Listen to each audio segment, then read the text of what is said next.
우린 살면서 빚을 지지 않을 수가 없어요. 빚을 다른 말로 하면 신세 지는 거거든요.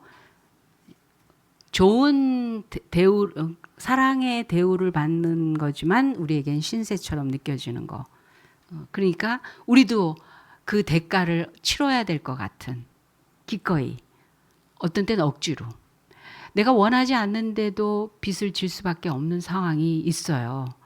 꼭 필요한데, 너무 절실한데, 없으면 안 되는데, 없으니까 누군가의 힘을 빌리기도 하고, 누군가의 돈을 빌리기도 하고, 누군가의 시간을 빌리기도 하고, 누군가의 선심을 빌리기도 하고, 좀 도와주세요. 이러면서 우리는 살게 돼 있습니다. 근데 이게 과연 하나님 편에서 우리를 이 세상에 지으시고 보내시고 살게 하실 때 하나님의 마음과 뜻과 섭리 속에는 이 일이 당연하다, 어쩔 수 없다, 그래, 그렇게 사는 거다, 그렇게 하시는 것인지, 아니면 그 일에 대해서 지혜롭게, 아니면 절대로 그거는 우리 인생에선 있으면 안 될 일인지 우리가 그걸 살펴볼 필요가 있습니다. 왜냐하면 빚은 올무기 때문에 그렇습니다. 우리에게 올무예요. 어쩔 수 없이 지지만, 그리고 그거를 사회적으로, 국가적으로 정당하다는 방식으로 만들어가고 있어요. 왜냐하면 살게 하기 위해서. 없는 사람도 똑같이 먹고 기본적인 삶을 영위하기 위해서는 빌려주마, 미리 사용해서 쓸 수 있도록 기회를 주마, 언젠가는 갚기만 한다면 그리고 쓸 수 있게 해주마. 그래서 기본적인 거는 갖고 살라는 거예요. 도와주는 거죠. 근데 그건 빚이 아니냐? 근데 그것도 빚이거든요. 그래서 빚으로 인해서 제약을 많이 받게 되기 때문에 이 빚은 참 빚인 거예요.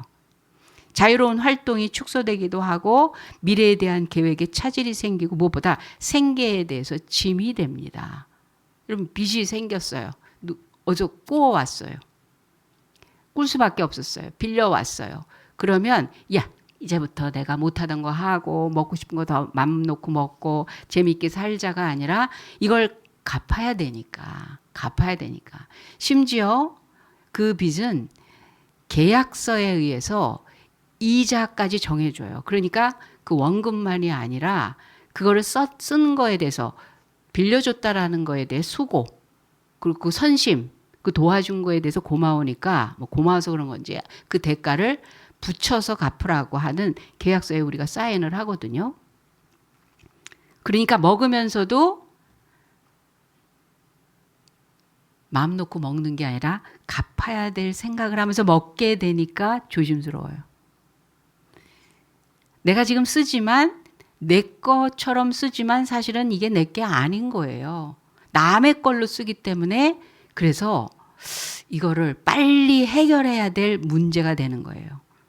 점점 짐이 무거워집니다. 그래서 빚은 빨리 갚을수록 좋아요. 그런데 빚이란 속성상 빚이 갚아지기보다는 쌓이기가 더 빨라요. 그래서 갚아지는 게 쉽지가 않습니다. 왜냐하면 내가 없어서 빌려왔는데, 없는 것이 계속 되는데 쌓이면 쌓였지 그게 쉽게 되겠어요? 갚을 만큼 내가 충분히 뭔가 생산해내는 상황이라면 일시적으로 빌린 거여서 갚으면서 그 다음부터는 이제 내게 대해서 살 수 있는 그런 삶을 살아야 되는데 사실 그렇게 쉽지 않더라는 거예요. 근데 이 빚이라는 게 그 분량만 짐이 아니라 우리가 그 빚으로 인해서 이상해지기 때문에 빚은 하나님 보시기에는 아니에요. 성경에 이렇게까지 말씀하셨어요. 내가 너희를 축복할 텐데 꾸어줄지언정 꾸지 않게 하시겠대요. 하나님의 축복 가운데는 우리가 빚질 수밖에 없는 그런 여러 가지 형편들이 있을 텐데 하나님의 축복 속에서 너희는 그 꾸던 삶이 꾸어주는 삶으로 바꾸게 하겠다는 거예요. 그러니까 그게 일반적이고 상식적이고 있을 수 있는 일이고 자연스러운 일이고 이해할 수 있는 일이면 하나님 편에서 그냥 그럴 수 있어 하는 삶이라면 구태여 그렇게까지 말씀 안 하셨겠죠. 그거는 안 좋다라는 거죠. 그런 짐은, 우리를 무겁게 하는 짐은 그 분량에 대해서 힘들다라는 게 아니라 우리 어떻게 보면요. 양심도 허물어질 수 있어요. 우리의 중요한 정직하고 거룩하고 깨끗한 그 마음까지 흐려질 수 있어요. 한번 생각해 보세요. 꼭 필요해서 그런데 정말 한 1개월만 쓸 테니까 나한테 꼭 필요해서 그런데 갚을 건데 이거 좀 융통해 달라고. 그러냐고. 야, 그런 친구가 어디 있고 그런 또 지인이 어디 있고 그런 기회가 어디 있어요? 요즘은요, 은행도요, 저를 먼저 살펴보고 심사하고 꿔주잖아요. 그렇게 만만치 않아요. 그리고 이자를 뭐 신용이 있냐 없냐에 따라서 많이 붙기도 하고, 좀 신용이 있고 그래도 좀 뭔가 나올 게 있는 사람이다 그러면 그래도 적당하게 이자 붙이고, 녹록지 않습니다. 그런데 그렇게 잠깐 쓸 테니까 좀 잠깐 빌려달라고 해서 돈을 꼬아요. 그래서 씁니다. 때가 돼서 갚을 때 여러분 마음이 어떠세요? 좀 아깝지 않으세요? 그 사람 돈을 주는 건데 내 돈 주는 것 같지 않으세요? 안 그러시는가 봐. 나만 이상한가 봐. 그 날짜가 가까이 오면 돈이 있는데도 줘 말어. 오늘 이번에 줘, 다음 달로 미룰까. 상태 봐서 널널하면 저 사람 기억 못하는 것 같아. 그러면 한번 찔러볼까? 우리 빚이 우리를 이상하게 만들어요. 꾸는 것이 급해서 꾸고 필요해서 꾸고 고마워하면서 받는데 막상 되면요. 이거 빨리 갚아야지. 짐이야. 난 먹고 싶지도 않아. 난 이거 빨리 갚기 전엔 잠도 안 와. 그렇게 계속 될까요? 그게 1개월, 6개월, 1년짜리고 3년짜리가 되면 안 그런 것 같아요. 안 그런 것 같아요. 빚은 빚이어서만 이게 문제가 아니라 우리한테 우리가 어떤 사람들이에요. 거룩한 하나님의 백성, 하나님의 지음받은 형상, 왕 같은 제사장 리더예요. 다스리는 왕이에요. 하나님의 나라의 기둥이고 주역들이에요.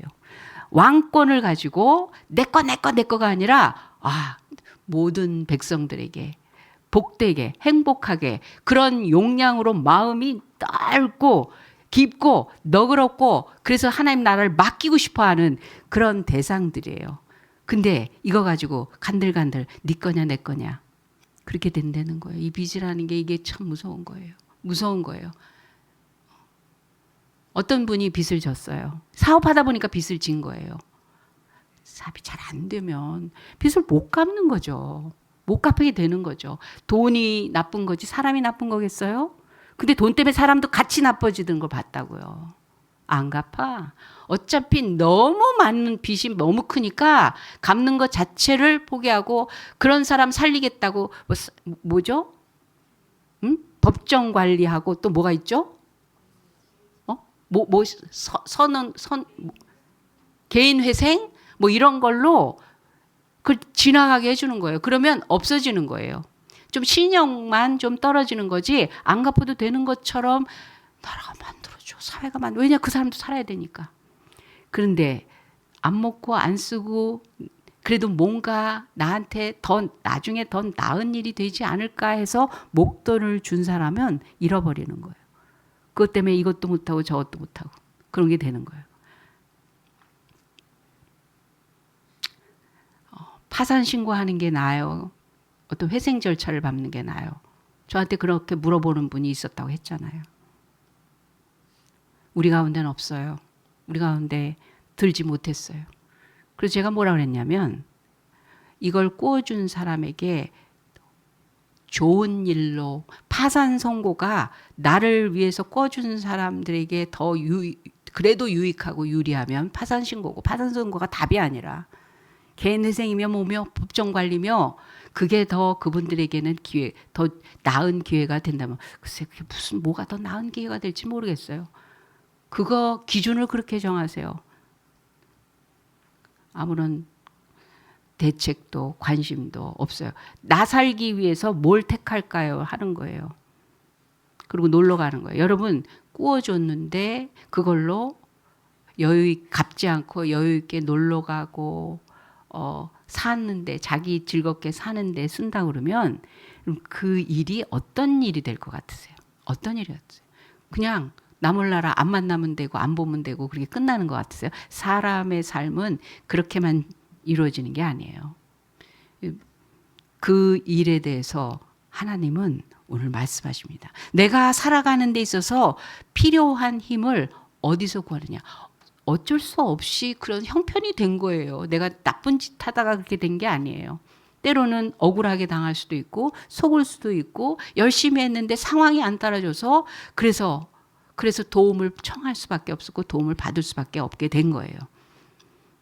갚고 싶은데 잘 안 되는 거예요.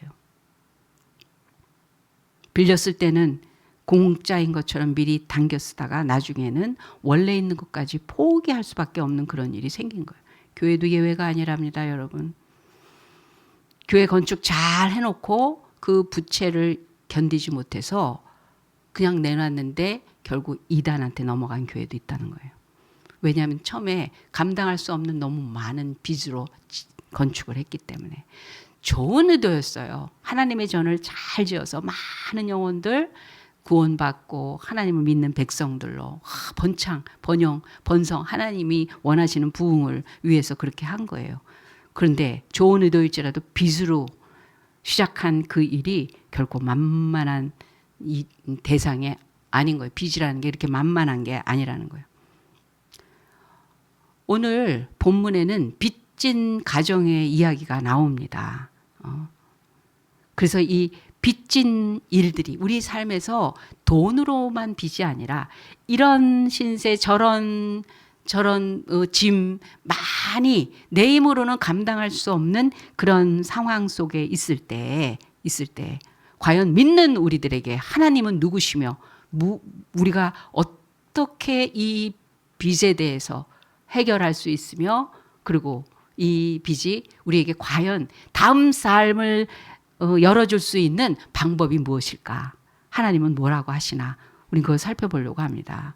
왜냐하면 하나님은 천국에 대해서만 말씀하시는 것이 아니라 천국에 속한 하나님일 뿐만 아니라 우리 일상생활 순간순간의 생계를 포함한 모든 삶에서도 하나님이시기 때문에 그렇습니다.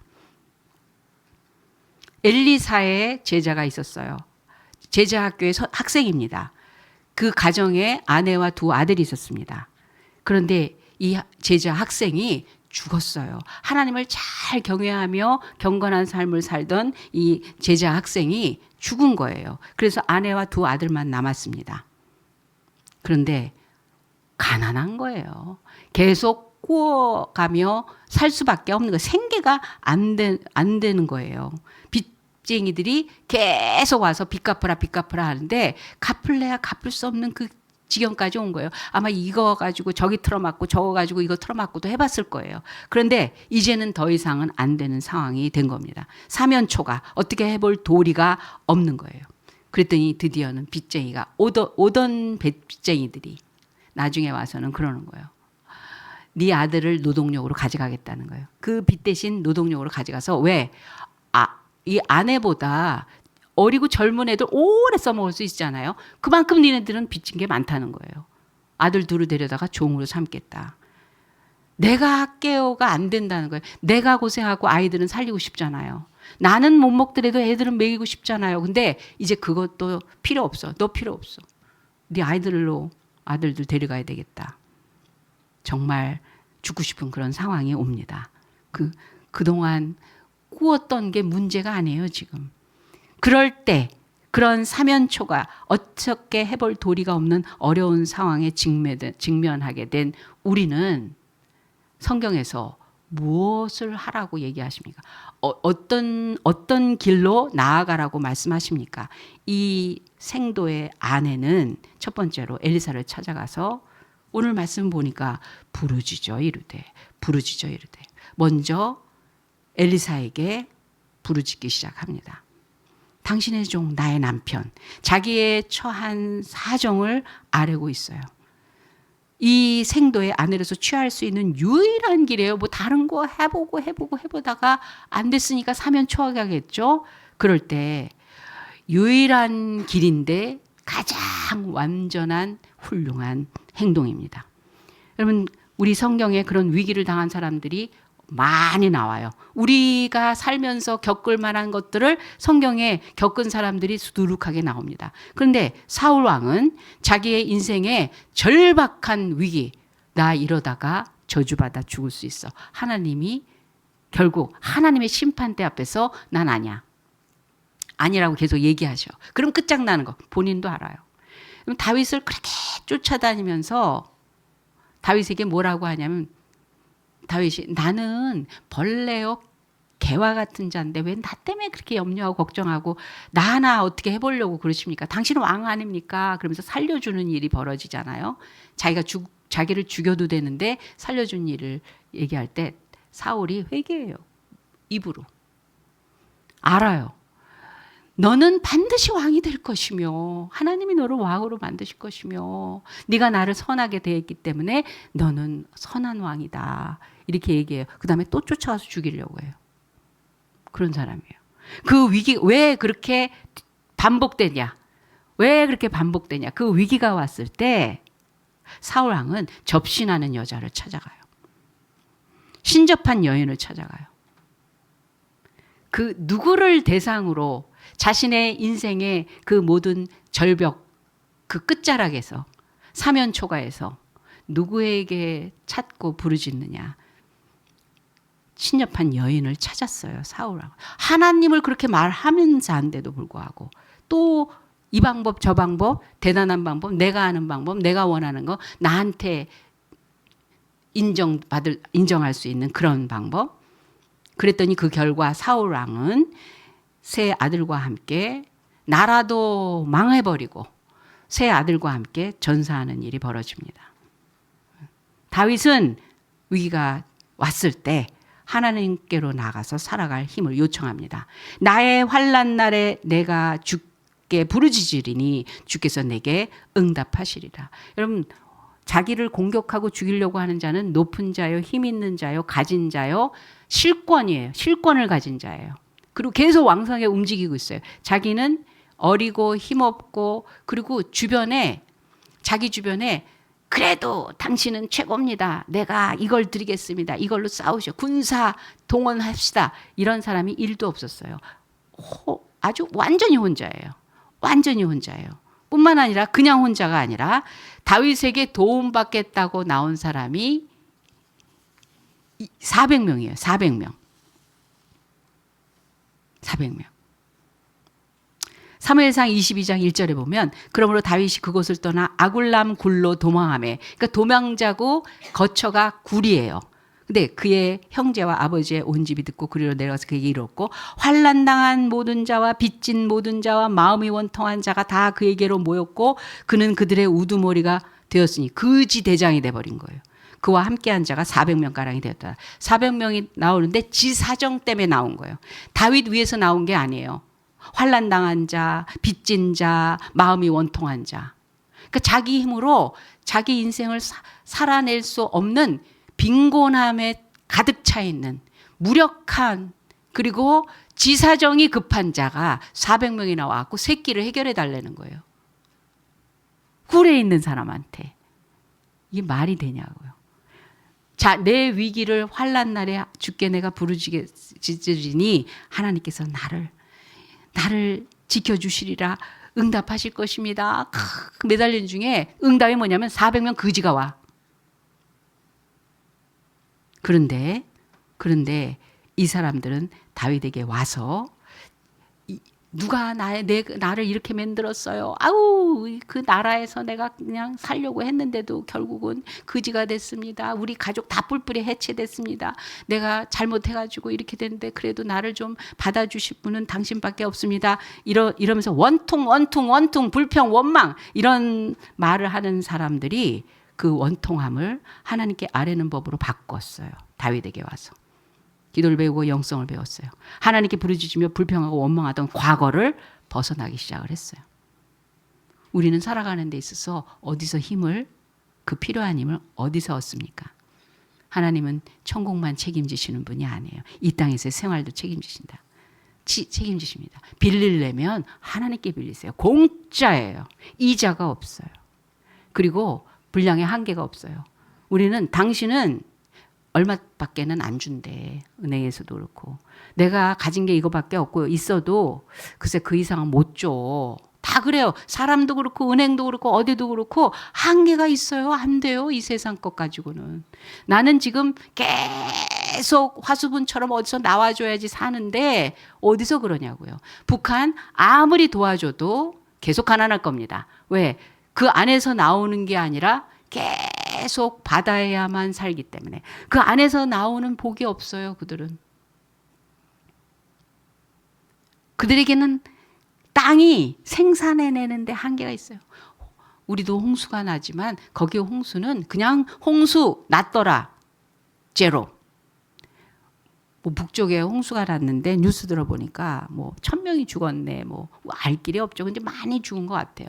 그리고 그 난민인 거죠. 천막 속에서 막 그 주민들이 뭐 이렇게 사네 그래갖고 또 거기 대장이 또 가봤나 봐요.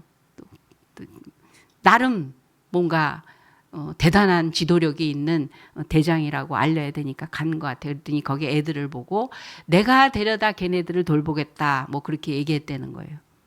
뉴스에 나오니까 그런 줄 아는 거죠. 뭐 어떻게 그러긴 하겠어요. 손끝 하나 움직이겠어요. 우리 자존심 있어서 뭐 도움은 안 받겠습니다 했지만 굶어 죽어도 우리가 내가 죽나? 애들이 주민들이 죽는 거 뭐 그렇지만 내 자존심은 지켜야 되겠다. 안 받아. 그 안에서 힘을 받아서 생산해내는 것이 없는데 어떻게 그 절망스러운 상황이 회복될 수가 있겠어요? 계속 받아야 돼. 계속. 근데 누가 그렇게 계속 빌려주고 계속 채워주고 책임져 주냐고요. 부모님도 한계가 있어요. 부모님도 같이 무너져요. 잘못 너무 해다 주면. 그러나 하나님께 꾸는 자, 하나님께 빌리는 자 그냥 공짜로 빌려주신다. 한계가 없습니다. 이걸 잘못 알면 나는 아무것도 안 해도 하나님이 하늘에서 줄 거고 옆에서 주실 거고 뭐 누가 줄 거고 뭐 이렇게 착각하죠. 하나님 그런 방식 아닙니다. 하나님이 자존심 상하지 않고 충분히 그 모든 것들을 해결해낼 수 있도록 길을 열어주시고 채워주시고 인도해 주시지만 그러나 우리 멋있게 만드시면서 하세요. 우리 거지같이 만들어 놓고 먹을 것만 주고 돈만 채워주는 게 아니에요. 우리를 멋있게 만드세요. 그게 하나님이 우리에게 빌려주시면서 우리를 다시 회복시키시면서 복되게 살게 하시는 그래서 하나님이신 거예요. 그래서 두 번째로는 이 여인의 어떤 일이 벌어지냐면 엘리사한테 부르짖었잖아요. 하나님 앞에 와서 하나님에게 모든 사정을 아랬잖아요. 그랬더니 그릇을 많이 빌리래요. 그릇을 많이 빌리라고 할 때 첫 번째 시작을 어떻게 하시냐면 즉 구체적인 해결 방법을 알려주십니다. 하나님은 하나님의 일을 하실 텐데 이 불가능한 것들을 회복시키실 텐데 사람을 멋지게 빚어내는 일을 위해서 빚 없이 사는 사람으로 만들기 위해서 그런 그릇으로 제시하시는 방법이 있어요. 이렇게 질문하십니다. 내 집에 무엇이 있느냐? 아니 아무것도 없으니까 와서 지금 사정을 아려는 거 아니겠어요? 근데 내 집에 무엇이 있는지 이거는 그가 갖고 있는 눈의 그 시각이 어디에 열려 있고 그가 뭘 듣고 있고 그 마음과 삶의 방향이 누구를 향해 있는지에 대한 믿음을 달아보시는 거예요.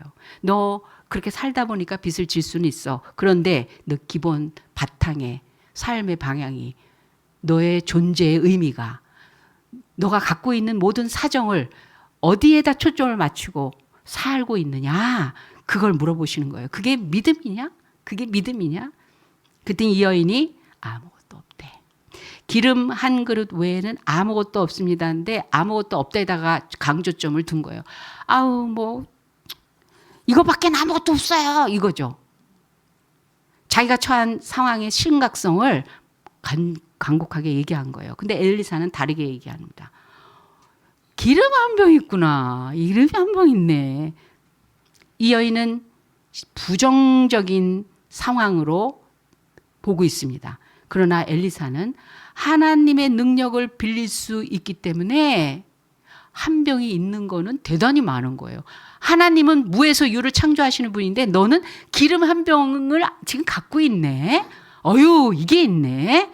어유 너 지금 이게 지금 너한테 지금 얼마나 좋은 형편인지 알아? 왜? 이 한 병을 믿음의 마중물로 본 거예요. 제가 어렸을 때 집에 펌프가 있었어요. 우물도 있고 펌프도 있고 수도도 있고 서울이에요. 그 옛날에는 그게 그냥 같이 있었어요. 펌프를 잘 안 쓰죠. 수도 있고 우물도 뭐 마당에 뿌리는 물 때문에 길러볼까? 왜냐하면 이렇게 내려다보면 무서워요. 깊게 시커매요 물이. 우물물 저 밑이. 그럼 막 두루벽에다 이렇게 갖고 시원하죠. 그거 먹기는 좀 그랬던 것 같아요. 그래서 뭐 마당 뭐 뿌리기도 하고 그랬죠. 펌프에 이제 물을 풀려고 합니다. 한번 해봅니다. 그러면 그 쇠가 이렇게 대롱이 이렇게 들어가 있는 구멍이 있잖아요. 거기다가 아무리 펌프질을 해도 물이 안 나와요. 왜냐하면 오랫동안 안 써서 그 관으로 올라오는 게 어려운 거예요. 그러면 물을 넣잖아요. 그걸 마중물이라고 그러잖아요. 맞이하는 마중물. 마중물을 하면 그 물이 채워지면서 밑에 있는 물이 압력을 받아갖고 쑥 올라오잖아요. 굉장히 시원하고 먹어도 좋고 신기하죠. 여러분 그 기름 한 병을 가지고 어떻게 해야 하나님의 일을 하시는 것으로 볼 수 있는 믿음이 있어야 하나님께서 그 빌려주시는 일이 정말 나에게 새롭게 복받고 새롭게 회복되고 그리고 은혜를 가지고 꽉 채워지는 삶으로 전환될 수 있다라는 겁니다. 선지자는 이 엘리사는 이 기름 한 병을 하나님께서 일하시려고 이렇게 지금까지 기다려 주셨구나. 믿음의 마중물로 본 거예요. 이게 믿음이에요. 그래서 그 다음에 그릇 많이 빌려와 그래요. 빈 그릇을 많이 빌려오래요. 그 말이 뭐예요? 믿음이 생활되게 했느냐는 거예요. 어떻게 빌려? 나만 알고 내 것만 중요하고 나는 지금 없는데 내가 너한테 나눔도 없고 배려도 없고 관계도 없고 그냥 나나나나 하면서 인색하게 아니면 지사정만 생각하고 지 자식만 중요하고 이렇게 살았는데 자기는 그게 일상인 거로 알고 상식으로 알았는데 알아요 사람들은. 저희 어렸을 때는 문 열어놓고 살았어요. 저희는 서민 중에 서민이었어요. 저희 어렸을 때는 16평 반에 방 2개 마루 있고 마당 있고 화장실 있고 그랬어요. 현관 있고 다락 있고 부엌 있고 좁았지만 7식구 8식구 살았어요. 옆집에 다 문 열어놓습니다. 집에서 옆집 할머니한테 가서 계란 하나만 빌려달라 그래. 구워 갖고 와. 그러면 심부름을 가는 거야. 할머니 우리 엄마가요 계란 하나만 아침에. 그러면 2개 주셔. 그럼 그 다음에 한 꾸러미 갖다가 드리는 거예요. 장에 가서 사서. 아이고 뭘 이런 걸 가져왔어. 그거 없어도 되는데. 아니에요. 감사히 저희들 먹는 김에 같이 먹는 거예요. 두란두란 이 얘기 저 얘기하고. 어느 날은 우리 언니가 혼절을 했어. 쓰러졌어. 기절을 했어요. 어릴 때. 오밤중이에요. 119가 있습니까? 뭐 동네 무슨 어디를 갈 수가 있습니까? 한밤중인데 얘가 왜 이러냐 그러고 막 저기 찬물로 막 이마 또 수건 놓고 막 주물러 하다 안 되니까 아주 젊고 우리 어릴 때니까 우리 엄마 젊고 그러니까 그때 그 옆집 할머니가 만능이야. 옆집 할머니 모셔오래 우리더러. 친정 어머니 같은 거죠. 그러면 막 밤중에 할머니 우리 엄마가 오시래요. 뭐 언니가 뭐 그랬어요. 그러면 그분이 의사도 아니고 아무것도 아니야. 근데 와갖고 애들 클 때 이럴 때도 있어. 뭐 이러면서 막 옆에서 뭐 어떻게 하고 이거 뭐 갖고 와봐 어쩌고 하면서 그러면 이렇게 깨나고 그랬었어요. 참 별걸 다 꾸면서 살고 별걸 다 빌리면서 살고 그래요. 이 생도 아내는 그동안에 어떻게 살았느냐? 마중물을 지금 가져오려는데 그도 믿음이 삶됐냐는 거예요. 많이 빌려와. 적게 빌리라는 말이 없어요. 적게 빌리지 말아라 그래요. 그럼 많이 빌리라는 거죠. 너 적게 살았어? 많이 살았어. 많게 살았어. 믿음으로, 하나님을 믿는 믿음으로, 믿음의 마음으로 삶을 살았다면 많이 빌릴 거예요. 그런데 그렇지 않았으면 조금 가져왔을 거예요. 하나님이 지금 역사하십니다. 갚아주시려고, 살려주시려고. 이제는 꾸지 않고 꾸어줄 수 있는 사람으로 살려주려고 하는데 간당 할 거냐? 아니면 이제 앞으로는 너의 삶에 이렇게 될 거라고 하실 거냐? 오늘 우리가 그런 그릇 되어서, 그런 자세로, 그런 삶으로 교회에 와서 열정적인 사모함, 하나님에 대한 순수한 사모함으로 와서 예배하며 믿으며 준비하며 은혜 받으며 그렇게 살려고 한다면 하나님께서 기쁨의 기름을 꽉꽉 채워주실 것입니다. 은혜의 기름을 채워주시고 풍성한 기름으로 살게 하실 것입니다. 가득한 심령 되게 하실 것입니다. 마지막으로 그러고 나서 빌려오니까 막 그릇 다 빌려왔어요. 그랬더니 그 기름을 가지고 계속 채워갑니다. 다 채워갑니다. 꽉 채웠어요. 더 갖고 와 그랬더니 그릇이 없어요. 아들들이 그럽니다. 더 이상 그릇이 없습니다. 그랬더니 이것을 팔아 빚부터 갚으라 그래요. 빚부터. 빚 갚고 빚진 생활부터 청산하고 고치라는 거예요. 비단 빚진 것이 그 돈을 빚진 것이 그것만이 문제가 아니라는 거예요. 여러분 어떤 다른 종교에서 여론조사를 했어요. 여러 가지 면에서 사람들이 어떤 제도와 어떤 정치와 그리고 종교를 어떻게 사람들이 선호하는가 그랬더니 천주교가 1등, 그 다음에 불교, 그 다음에 개신교예요. 왜 그럴까? 숫자의 문제가 아닌 거예요. 사람들이 인정하고 신뢰하는 그 대상이 개신교가 3등이에요. 왜 그러나 봤더니 하나님한테만 잘해. 하나님한테 받은 은혜가 좋대. 근데 하나님한테 용서받았대. 근데 사람들은 이제 별게 아니라는 거예요.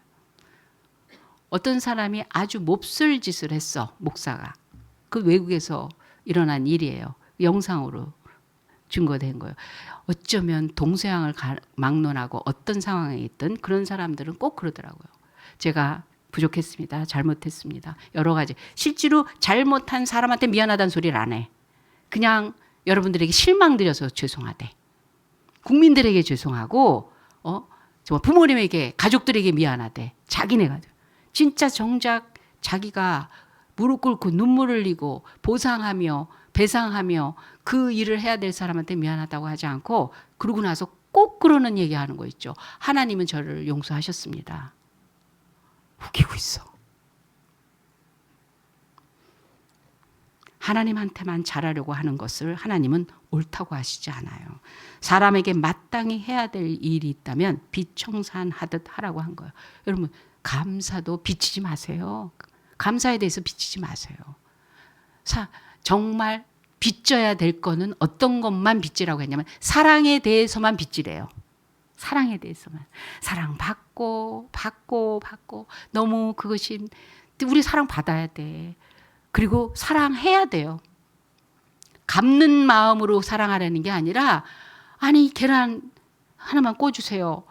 2개 주는 거예요. 3개도 줄 수 있는 거예요. 아이 식구가 몇인데 하나 갖고 되겠어? 이렇게 생각해 주는 거예요. 그렇게 아는 거예요. 그럴 때 받은 게 너무 고마운데 그 몇 개로 받았다가 아니라 그 자기 거를 아낌없이 내 사정을 알고 그렇게 해준 거를 어떻게 하면 그 사랑을 내가 느끼게 해줄까? 사랑의 빚. 이 여인은 빚을 다 갚고 생활비로 썼습니다. 이제 빚질 일이 있다면 사랑의 빚 외에는 질 일이 없는 거예요. 누굴 더 사랑할까? 이 사랑을 내가 어떻게 진짜 이 감동을 어떻게 돌려드릴까? 사랑에 대해서는 아낌없이 받고 그리고 그 사랑에 대해서 내가 받은 그 감동을 이제 누구에게 또 나눌까? 그런 거 외에는 하나님은 꾸는 거 안 하도록 할 수 있다는 거예요. 그렇게 하라는 거예요. 이 시대는 앞으로도 그냥 갖다 써라. 그리고 갚기만 잘해라. 그러니까 내 것처럼 쓰는 것처럼 하면서 우리가 얼마나 도덕적으로 윤리적으로 양심적으로 무뎌지는지 인색해지는지 무관심해지는지 남 줄 수 없어요. 남 줄 게 없어요. 빚을 지고 나면. 계산이 먼저 돼요. 항상 한쪽에 암덩어리처럼 내가 가져야 돼. 아니면 안 갚으려고 하는 그런 사람이 돼버려요. 안 갚으려고 하는 사람은 다른 사람을 사랑하는 일을 할 수가 없습니다. 우리 하나님께서 우리를 풍요롭게 하시는 그 은혜의 체험과 함께 삶의 체험을 하면서 왜 내게 이렇게 하나님께서 풍요롭게 갚을 거 다 갚게 하시고 더 넘치게 해주셨는가? 그때가 됐을 때 미리 준비하세요. 그때가 올 테니까. 만약에 빚진 분이 있다면 내가 풍성하게 하나님께서 이 모든 것들을 해결하실 뿐만 아니라 나에게 그런 복을 내리실 것이다. 왜? 사랑하라고. 넘치게. 내가 예전에 쪼들리고 아프고 힘들 때 안타까웠던 그 시절을 내가 아는데 그 기억이 아직도 여전한데 그 심정 속에 머물지 않게 그 심정으로 무너지지 않게 내가 나누면서 하나님의 복을 증거하리라. 그런 마음으로 하나님이 주실 은혜를 미리 마음속에 준비하시고 하나님 풍요롭게 만드시는 은혜를 가득 체험하시기 바랍니다. 기도하겠습니다. 하나님 아버지 감사합니다.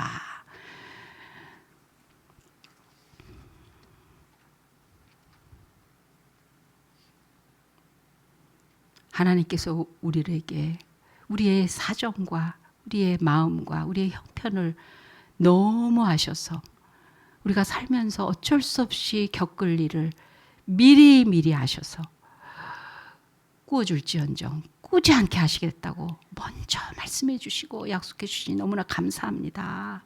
그래서 하나님 앞에 달려가서 하나님이 주신 믿음 가지고 믿음을 마중물로 삼아 우리의 삶을 부지런히 크리스찬으로서 신앙이 생활되게 하여서 하나님이 하시는 그 은혜의 삶을 가지고 이제는 넘쳐서 흘러넘쳐서 이웃들에게 남에게 하나님의 그 원하시는 뜻에